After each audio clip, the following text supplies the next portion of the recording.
جناب سام بر صغیر میں آ کے آباد ہو گئے۔ اب جناب سام کی دو طرح کی نسلیں چلی، ایک نے عرب آباد کیا، ایک نے یہ ہندوستان کو آباد کیا۔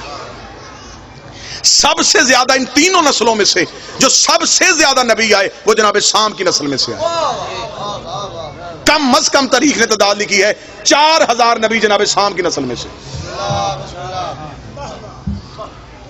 ہمارے رسول کا تعلق جناب سام کی نسل میں سے۔ جناب سام، اب آپ کو ذہن میں بڑا کوشش کر رہا ہوں، بڑا خوبصورت کر کے آپ کے سامنے بیان کروں۔ جناب حام کی نسل کالے، قبیلہ مشہور بربر۔ جناب سام کی نسل عرب اور ہندوستان کے لوگ۔ قبیلہ جو مشہور ہوا وہ قریش،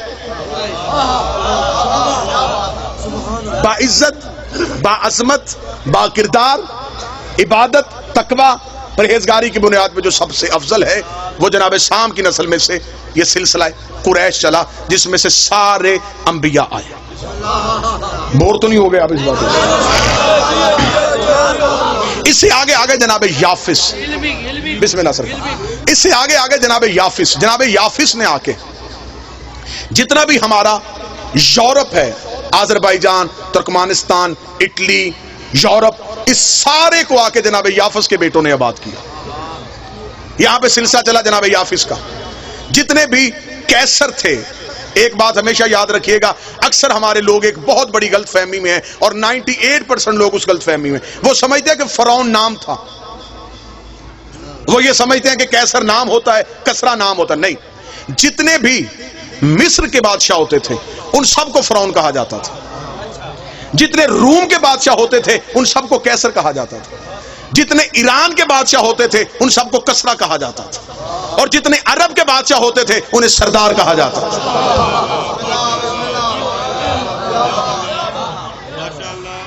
پھر ایک چوتھی نسل چلی، ان تینوں نسلوں کے امتزاج سے ایک چوتھی نسل قائم ہوئی جس سے آریہ کہا جاتا ہے۔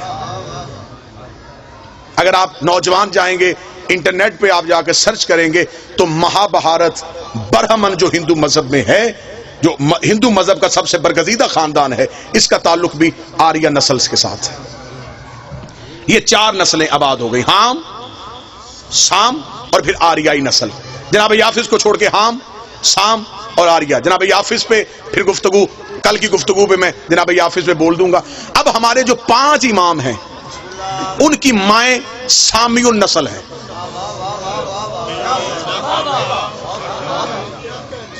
پیر ایسا ہونا چاہیے جس کی ماں کا بھی شجرہ پڑھو تو شرمندگی نہ ہو۔ امام ہونا ایسا چاہیے، مائیں بھی پاک ہوں، باپ بھی پاک ہوں۔ جب نبیوں کی مائیں زہرا کا مقابلہ نہیں کر سکتی تو بے اولاد مائیں زہرا کا مقابلہ کیسے کریں؟ سامی النسل۔ اب میں آپ کے سامنے پڑھ دیتا ہوں جناب سام کا قبیلہ بربر، جناب حام کا، جناب سام قبیلہ قریش۔ جناب سام کے قبیلے میں سے جو ہمارے 5 آئمہ کی والدہ امہات ہیں، مائیں ہیں مقدس، ان میں سے پہلی ماں مولا امیر المومنین کی والدہ جناب فاطمہ بنت اسد، اللہم صلی علی محمد و آل محمد، اسد کی بیٹی، نسل سام کی۔ مولا امام حسن اور امام حسین کی والدہ جناب سیدہ شہزادی کونین، نسل سام میں سے 3 امام ہو گئے جی۔ 5واں امام امام محمد باقر علیہ السلام، ان کی والدہ ہے فاطمہ بنت حسن، امام حسن کی بیٹی فاطمہ، ان کا تعلق بھی جناب سام کی نسل میں سے۔ ٹھیک ہو گیا۔ چوتھا امام جو ہے، چوتھا امام ان کی والدہ شہر بانو، شہر بانو کا تعلق آریہ نسل کے ساتھ ہے، ایرانی نسل کے ساتھ۔ یہ جتنی بھی پاک بیبیاں جن کے میں نام لے رہا ہوں یہ ساری اپنے اپنے دور کی شہزادیاں ہیں۔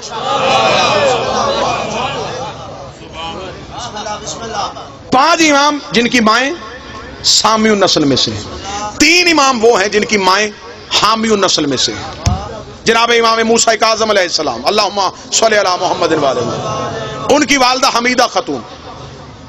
امام محمد تقی ان کی والدہ سمانہ خاتون، امام علی نقی ان کی والدہ سبیکہ خاتون۔ یہ 3 مائیں وہ ہیں جن کا تعلق جو ہے وہ حامی النسل کے ساتھ ہے۔ پھر آگے 3 مائیں ہیں جن کا تعلق آریائی نسل کے ساتھ ہے۔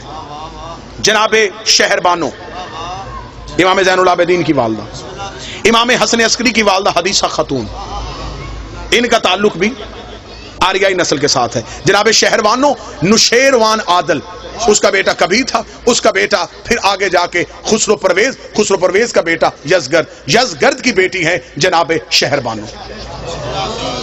ایک جملے میں بڑی جلدی میں ایک جملے میں ختم کر دیتا ہوں. یہ بی بی شہربانو یہ دو بہنیں تھیں، گیہان بانو اور شہربانو.